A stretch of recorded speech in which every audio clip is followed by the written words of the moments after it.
was brushed in gentle blue. A kitten woke from a dream so sweet, with paws like clouds and nimble feet. Its eyes, like marbles wide and bright, shone in the early morning light.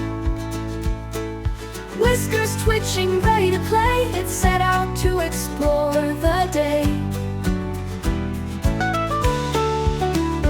Not far off, in a nest so high, a baby sparrow gave a tiny sigh. With feathers fluffy, a fragile thing, it fluttered weakly, unsure